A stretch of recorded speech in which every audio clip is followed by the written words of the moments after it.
Hello दोस्तों, आप सभी का स्वागत है आपके अपने YouTube चैनल स्मार्ट इंजीनियर पर। मेरा नाम है राधे रमन राय और आज हम बात करने वाले हैं कंस्ट्रक्शन साइट लॉजिस्टिक के बारे में। अगर आप कंस्ट्रक्शन फील्ड से हो या फिर कोई भी कंस्ट्रक्शन को मैनेजमेंट करते हो तो आपके लिए ये टॉपिक बहुत ही इंपॉर्टेंट रहने वाला है। चलिए दोस्तों, वीडियो की शुरुआत करते हैं और जानते हैं कि कंस्ट्रक्शन साइट लॉजिस्टिक क्या होता है। तो दोस्तों, कंस्ट्रक्शन साइट लॉजिस्टिक टॉपिक को शुरू करने से पहले इसका मतलब समझ लेते हैं क्या होता है। यानी कि जो भी हमारी साइट पर आ रही मटेरियल, मैन पावर और इसके बाद मशीनरीज हैं, इनका प्रॉपर मैनेज करना, इसको कहा जाता है कंस्ट्रक्शन साइट लॉजिस्टिक।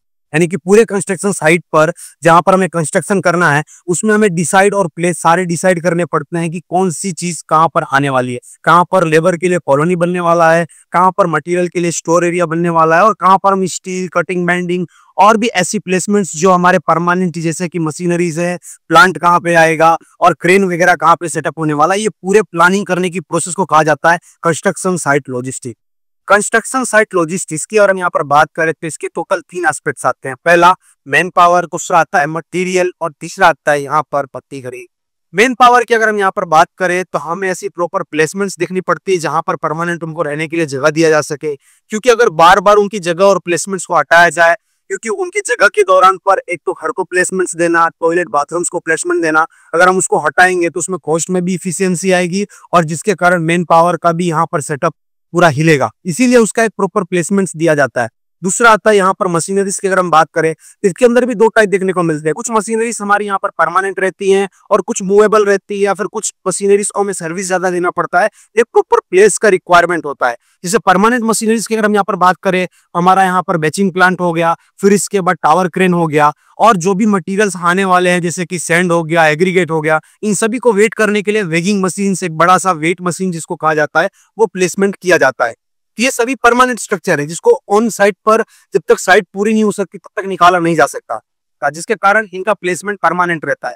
तो हमें अपने प्लानिंग के हिसाब से प्रॉपर हमारा जो भी कंस्ट्रक्शन है उसके प्लान के हिसाब से हमारा एक लॉजिस्टिक प्लान रेडी करना चाहिए, जिससे हमें पता चले कौन सा स्ट्रक्चर हमें कहाँ पर रखना है, कहाँ पे हमें प्लांट का प्लेसमेंट देना है, कहाँ पर हमें क्रेन वगैरह फिट करनी है और कहाँ पर हमें वेगिंग मशीन से सब जो परमानेंट स्ट्रक्चर उसको फिक्स करना है। और दूसरी बात, जो भी हमारी मूवेबल मशीनरी है जैसे कि पंप हो गया, फिर इसके बाद वाइब्रेटर मशीन वगैरह हो गए, यानी कि जब हम कॉम्पैक्टिंग वगैरह करते हैं तो वाइब्रेशन मशीन का इस्तेमाल करते हैं, आपने देखा होगा। किसको मेंटेनेंस वगैरह करना हो गया, इन सारी मशीनरीज के लिए प्रॉपर एक प्लेसमेंट्स दी जाती है ताकि हमारा मेंटेनेंस करना भी और इजी रहे और उसको जब भी हमें एक जगह से दूसरी जगह मोबाइलाइजेशन करना हो तो प्रॉपर जगह और प्लेसमेंट्स हमें अच्छी तरह से मिल पाए।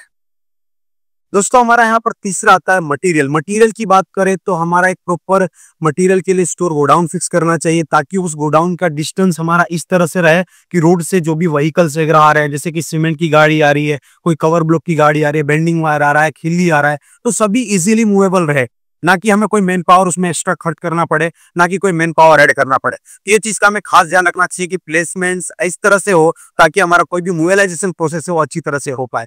तो एक स्टोर यानी कि जो मटेरियल का एरिया है वो भी बहुत अहम भूमिका निभाता है। ये हमारे जो प्रोसेस है कंस्ट्रक्शन साइट लॉजिस्टिक में। कंस्ट्रक्शन साइट लॉजिस्टिक का अगर प्रॉपरली प्रिपरेशन करना हो तो उसके 3 एस्पेक्ट्स आते हैं। तो प्लानिंग, दूसरा आता है टेक्नोलॉजी और तीसरा आता है यहाँ पर वेस्ट मैनेजमेंट। प्लानिंग की अगर बात करें तो जो भी हमारा कंस्ट्रक्शन का प्रॉपर प्लान बना हो उसके हिसाब से हमें ऐसे एरियाज को सेलेक्ट करना चाहिए जो अनयूजेबल हो, ताकि हमें लास्ट तक उस एरिया में कोई भी चीज सेटअप करे हमें दिक्कत ना देखने को मिले, यानी कि कोई भी प्रॉब्लम क्रिएट ना करे। मैं आगे आपको दिखाने वाला हूँ साइट का पूरा ओवरव्यू कि किस तरह से हमने भी हमारे प्लान के हिसाब से किस तरह से साइट का यहाँ पर जो भी लॉजिस्टिक है वो प्लान किया है। और टेक्नोलॉजी, बहुत बड़ी साइट होने की बात करें, ज्यादा बड़ा एरिया में फैला हुआ साइट, तो तुम टेक्नोलॉजी का इस्तेमाल कर सकते हैं, ड्रोन वगैरह का सहारा ले सकते हैं कि कौन सा प्लेस कौन सा प्रॉपर तरह से किस तरह से वर्क होगा। जीपीएस का यूज कर सकते हैं ताकि प्रॉपरली हम उस चीज का प्लानिंग कर सके। इसके बाद आता है दोस्तों तीसरा वेस्ट मैनेजमेंट। जो भी कंस्ट्रक्शन साइट का वेस्ट मैनेजमेंट निकल रहा है उसका प्रॉपर प्लानिंग होना चाहिए ताकि आगे चल करके कोई भी जगह पर यहाँ पर प्रॉब्लम क्रिएट ना करे। चलिए दोस्तों, देखते हैं इस साइट पर किस तरह से यहाँ पर कंस्ट्रक्शन लॉजिस्टिक का प्लान किया गया है। तो दोस्तों, एक बार प्लान की मदद से समझते हैं कि किस तरह से साइट का जो लॉजिस्टिक प्लान है वो ड्रॉ किया जाता है या फिर प्लेसमेंट्स वगैरह कैसे डिसाइड की जाती हैं। यहाँ पर अपने पास बहुत सारे ऐसे प्लान्स मैंने लिए हैं अपने साइट्स के, यानी कि प्लांट को किस तरह से सेटअप किया जाता है और दूसरी बात क्रेन का प्लेसमेंट्स किस तरह से रहता है, ताकि जो भी उसकी यहाँ पर पोजीशंस की वजह से जो उसका बूम है, यानी कि जो उसका यहाँ पर आगे वाला हिस्सा है जिसके थ्रू वो लोड वगैरह पिकअप करता है, उसको बूम कहा जाता है, वो पर्टिकुलर चारों साइड घूम सके। तो पहले समझते हैं प्लांट को, और प्लांट में समझते हैं कि किस तरह से प्लेसमेंट्स वगैरह की जाती है, ताकि जो ट्रैफिक वाला प्रॉब्लम है वो यहाँ पर ज़्यादा फेस करने को जो मिलता है वो सॉल्व हो पाए। तो आप देख सकते हो ये कुछ इस तरह से इसके यहाँ पर ड्राइंग्स वगैरह बनाए गई है, फुटिंग्स वगैरह का ड्राइंग है। अब इसके बाद जरा समझते हैं कि ये जो एरिया दिया गया है, हमें इस पर्टिकुलर एरिया में प्लांट को सेटअप करना है। तो देख सकते हो पहले पोजीशनिंग जो प्लांट का है वो पीछे की साइड किया गया है, ताकि हम आगे के पूरे यहाँ पर एरियाज को यूज कर सके। बट इसमें प्रॉब्लम क्या आएगा कि जो हमारा मेन गेट एंट्रेंस है, अगर यहाँ से कोई भी व्हीकल जा रहा है तो उसको लास्ट तक जाना पड़ेगा। जैसे कि जो भी हमारा ट्रांजिट मिक्सर है उसको लास्ट तक जाना पड़ेगा, और इसके कारण क्या है कि यहाँ पर ट्रैफिक्स बहुत ज़्यादा क्रिएट होंगी। बाई चांस अगर कोई भी हमारा मटेरियल का गाड़ी आ रहा है, जैसे कि सीमेंट आ रही है, एग्रीगेट आ रहा है, तो वो बहुत प्रॉब्लम क्रिएट करेगी। इसीलिए फिर इसका प्लान चेंज करके कुछ इस तरह से किया गया। देख सकते हो यहाँ पर जो यहाँ पर प्लांट का पोजीशन है कुछ इस तरह से रखा गया। और एक बात यहाँ पर मैं आपको कंफर्म कर दूं, जो प्लेसमेंट्स वगैरह में दी गई थी ये पहले से ऑलरेडी में यहाँ पर कॉलोनी वगैरह प्लान कर दिया गया था। यानी कि जो पोर्शन है यहाँ पर आप देख पा रहे हैं, यहाँ पर ऑलरेडी कॉलोनी वगैरह बन गया था, और यहाँ पर टॉयलेट्स बाथरूम्स वगैरह पहले से क्रिएट हो गए थे। ये इस तरह से कुछ यहाँ पर फिर से प्लांट को सेटअप किया गया।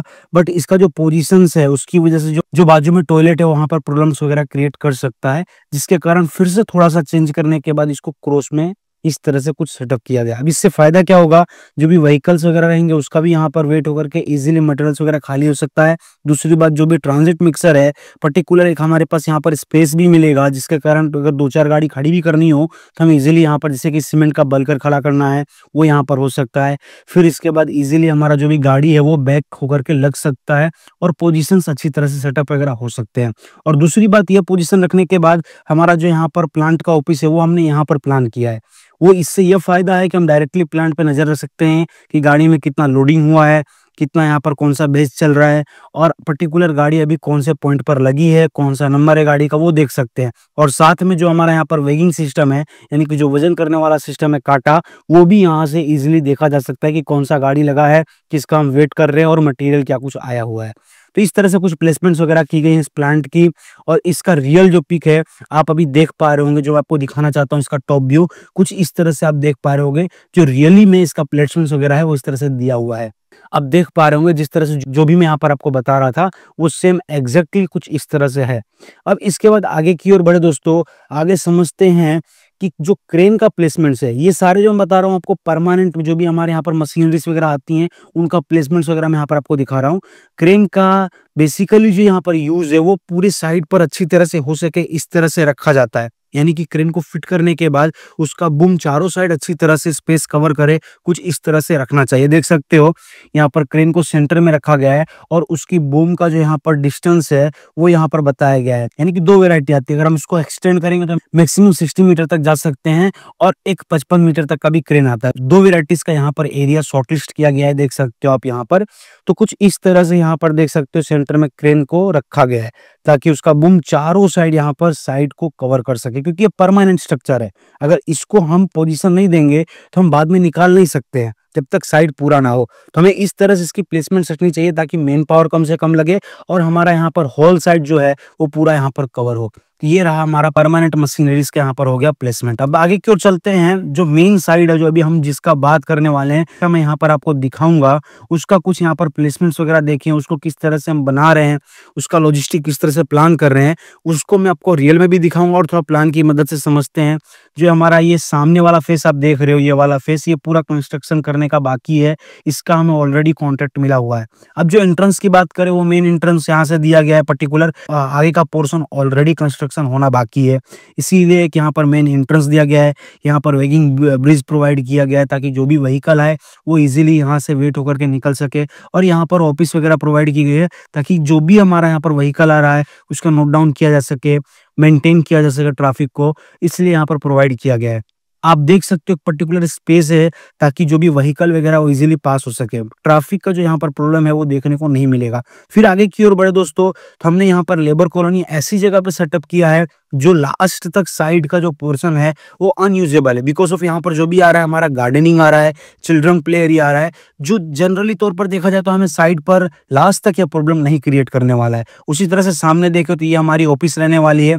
ऑफिस का मेन मकसद इसलिए यहाँ पे रखा गया है क्योंकि सामने से ही मेन रोड कनेक्ट करता है। बाई चांस अगर हमें यहाँ पर कोई रास्ता क्रिएट करना हो आने जाने के लिए तो ये इजीली रहेगा हमारे ऑफिस के लिए। सामने यहाँ पर आप वीडियो की मदद से भी देख पाओगे आगे कि जो यहाँ पर रास्ता मैं बताना चाहता हूँ कैसा है, उसके थ्रू हम इजीली यहाँ पर ऑफिस के पास विजिट कर पाएंगे।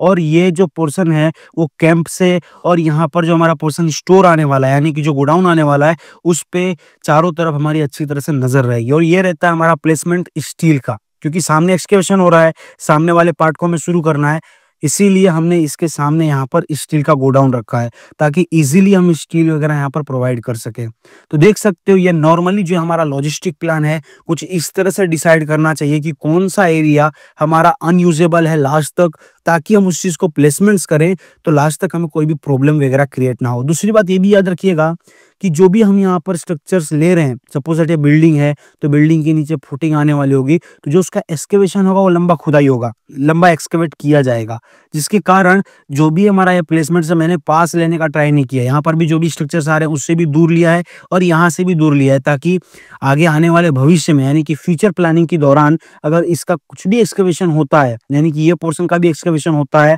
यहाँ का भी अगर देखा जाए कुछ कोई प्रॉब्लम्स क्रिएट होता है, तो दोनों साइड हमारे पास प्रॉपरली स्पेस होगा, ताकि हमारा जो भी एग्जिस्टिंग स्ट्रक्चर है, जो भी हमारा अभी के लिए परमानेंट स्ट्रक्चर है, वो आगे चल करके कोई भी प्रॉब्लम्स वगैरह क्रिएट नहीं करेगा, क्योंकि उसको हमें हटाना नहीं है। हटाएंगे तो मेन पावर और मनी पावर ज्यादा खर्च होगा। अब चलते हैं जरा इसको विजुअलाइजेशंस के थ्रू देखने का ट्राई करते हैं, यानी कि मैंने इसका ऑलरेडी वीडियोस वगैरह लिए हुए हैं, अब उसके थ्रू हम देखते हैं और आपको अच्छी तरह से यहाँ पर समझाने का ट्राई करते हैं। दोस्तों चलते साइट के ऊपर और देखने का ट्राई करते हैं कि किस तरह से कंस्ट्रक्शन लॉजिस्टिक्स यानी कि पूरा कंस्ट्रक्शन साइट को यहाँ पर प्लानिंग करने के प्रोसेस में रखा गया। ये हमारी नई साइट है और यहाँ पर हमें सीखने को मिलेगा कि किस तरह से construction site on a site यानी कि किस तरह से लॉजिस्टिक को मैनेजमेंट किया जाता है। देख सकते हैं ये हमारा यहाँ पर लेबर कैंप बन रहा है, जिस तरह से आपको दिख रहा होगा।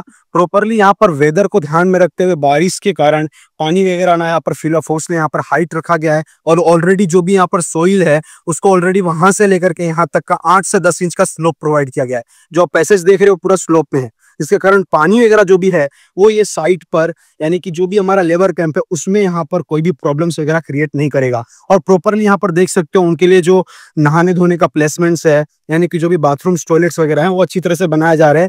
और इस चीज का खास ये ध्यान रखा जा रहा है कि जो भी कंस्ट्रक्शन साइट हमारा होने वाला है, जो भी हमारा यहाँ पर बिल्डअप एरिया होने वाला है, वो एरिया इन सभी चीजों को लेकर के प्रॉब्लम्स क्रिएट ना करे, उससे बहुत ही काफी दूर बनाया जा रहा है। जो भी हमारा पोर्शन है वो आगे के एरिया में कंस्ट्रक्शन आने वाला है, जिसके कारण उससे हम यहाँ पर 10 से 15 मीटर दूर जो भी हमारा परमानेंट स्ट्रक्चर है उसको हम यहाँ पर क्रिएट कर रहे हैं। अब आगे की ओर बढ़े, जो भी मटेरियल हमारा यहाँ पर मैनेज करने वाले हैं, जो भी मटेरियल्स वगैरह आने वाले हैं, गोडाउन वगैरह जिसको कहा जाता है, उसको प्रॉपरली हमने कहाँ पर मैनेज किया है उसको जरा मैं यहाँ पर आपको दिखाऊं। देख पा रहे हो ये हमारा बेसिकली बनने वाला है गोडाउन जो हमारे मटेरियल्स के लिए रहेगा। ये हमारे लेबर कैंप के भी पास में है। अगर हमारा लेबर कभी भी कोई भी कंस्ट्रक्शन साइट पर काम करने जा रहा है तो डायरेक्टली इक्विपमेंट्स को लेकर के ऑन अ साइड यानी कि वहां पर जा सकता है। वो हमारा है प्लेसमेंट कंस्ट्रक्शन का, यानी कि वहां पर हमारे जो भी कंस्ट्रक्शन वर्क है वो होने वाले हैं। और ये जो मेन रास्ता आप देख रहे हो, कोई भी व्हीकल का मोबाइलाइजेशन जिस तरह से मैंने आपको बताया था वो इजिली हो पाएगा गोडाउन तक। अगर कोई सीमेंट की गाड़ी आ रही है तो एग्जैक्टली गोडाउन तक आ पाएगी, जिसके कारण मेन पावर हमारा जो यहाँ पर है वो बहुत कम से कम लगेगा, जिससे कॉस्ट में हमारा यहाँ पर इफिशियंसी देखने को मिलेगा। तो इसी तरह से हमें यहाँ पर प्लानिंग करना चाहिए। कोई भी मटेरियल हो गया वो यहाँ पर इजीली आ सके अपने गोडाउन पर, उसका मेन पावर, मशीनरी, इसका पैसा या फिर जो भी हमारा मटेरियल का खर्चा है वो बहुत कम से कम आए। अब थोड़ा चलते हैं साइट की तरफ और साइट को दिखाने का ट्राई करते हैं, यानी कि एंट्रेंस वगैरह देखने का ट्राई करते हैं। कहाँ पर स्टील की प्लेसमेंट्स आने वाली है, कटिंग बेंडिंग कहाँ पे आने वाला है उसका जरा प्लेसमेंट्स देखें। जैसा कि आप देख पा रहे हो अभी जो हमें मेन कंस्ट्रक्शन वर्क करना है वो जो हमारा यहाँ पर एक्सकेवेशन चालू हो ये पोर्शन है। तो इसके सामने हमें क्या काम करना चाहिए, कभी भी अगर आप ध्यान में रखो तो हमारा जो स्टील गोडाउन है, क्योंकि स्टील एक हैवी मटेरियल है, उसका प्लेसमेंट हमें इस तरह से करना चाहिए ताकि हमें कभी भी अगर उसको कहीं पर भी लेकर के जाना हो तो हम इजिली मूवेबल कर सके, ताकि हमारा ज्यादा मेन पावर उसके अंदर खर्च ना हो। तो यहाँ पर इसके सामने जो ये पोर्शन पूरा आप देख रहे हो ये पोर्शन अभी अनयूजेबल है, यहाँ पर आएगा लेकिन वो फ्यूचर स्कोप है। जब वो फ्यूचर में प्लानिंग बनेगी तब इसका एक्सकेवेशन होगा। बट जो हमारा मेन कंस्ट्रक्शन है, मेन ये वाला जो पट्टा है, इसका कंस्ट्रक्शन अभी चालू होगा, जिसका कारण जो भी स्टील वगैरह है वो यहाँ पर आने वाला है। जो भी स्टील का प्लेसमेंट रहेगा, स्टील गोडाउन बनेगा वो यहाँ पर रहेगा। तो इस तरह से कुछ इसका प्लेसमेंट वगैरह रखा जाता है। देख सकते हो इस तरह से कुछ यहाँ पर एक्सकेवेशन इसका हुआ है। अब इसके बाद जिस तरह से मैंने कहा, अब स्टील आएगी तो हैवी व्हीकल आएगा। हैवी व्हीकल के लिए जिस तरह से आप देख पा रहे हो, एक्सकेवेटर यहाँ पर जिस तरह से है हमारा खोद रहा है, और जो मटेरियल्स वगैरह लेकर के जा रही है हैवी व्हीकल्स, उनके लिए प्रॉपर यहाँ पर प्लेसमेंट्स है। तो कोई भी गाड़ी यहाँ पर इजिली मूवेबल हो सकता है। देख सकते हो प्रॉपर यहाँ पर एक एंट्री गेट आगे दिया हुआ है। अब इसके बाद जरा आगे की ओर देखिए, जो हमारा ऑफिस आने वाला है, यानी कि जो स्टाफ का यहाँ पर कंटेनर आने वाला है, उसका प्लेसमेंट्स किस तरह से दिया गया है और कौन कौन से ऐसे एस्पेक्ट्स को ध्यान में रखा गया है ताकि फ्यूचर में हमारे काम में आए। यहाँ पर आप देख सकते हो, यहाँ पर हमारा जो कंटेनर है उसका यहाँ पर प्लेसमेंट्स वगैरह दिया जाएगा। देख सकते हो इसके यहाँ पर पिलर्स वगैरह रेडी किए गए हैं। यह इसलिए यहाँ पर पोजीशन फिक्स किया गया है ताकि सामने से अगर यहाँ पर हमारा रोड क्रिएट हो, यानी कि आने जाने का यहाँ पर रास्ता रेडी हो, तो हम इजीली यहाँ पर मूव होकर के आ सके। दूसरी बात है, ये हमारे स्टोर के सामने है ताकि स्टोर पे भी हमारी नजर रहेगी। और तीसरी बात है, लेबर कैंप के भी पास में है। अगर कोई प्रॉब्लम्स क्रिएट हुआ, बाई चांस कभी लेबर के बीच में कोई प्रॉब्लम्स क्रिएट हुआ, तो हम इजीली उनके पास तुरंत वहां पर मीटअप कर पाएंगे, यानी कि मिल पाएंगे, उनको विजिट कर पाएंगे। तो इस तरह से इसका कुछ प्लेसमेंट्स यहाँ पर रखा गया है। साइट पर जो भी चीजें रहने वाली है, उन सभी चीजों का हमें खासकर इसलिए ध्यान में रखना चाहिए ताकि हमारा मैन पावर और इसके बाद मनी पावर दोनों में हम यहाँ पर कम से कम और बेटर क्वालिटी का स्ट्रक्चर यहाँ पर प्रोवाइड कर पाए। तो ये रहता है पूरा प्लानिंग कंस्ट्रक्शन साइट लॉजिस्टिक का मतलब और प्रोसेस। आई होप आपको आज की वीडियो बहुत अच्छी लगी होगी। और भी ऐसी वीडियोस देखना चाहते हो और कौन सी टॉपिक्स पर आपको और वीडियो चाहिए, तो आप मुझे डेफिनेटली कमेंट कर सकते हो, मैं उस पर लाने का ट्राई करूंगा। और भी ऐसी इंटरेस्टिंग टॉपिक के साथ मिलते हैं अपनी नेक्स्ट वीडियो में। आज के लिए इतना ही। Bye bye, take care and good bye.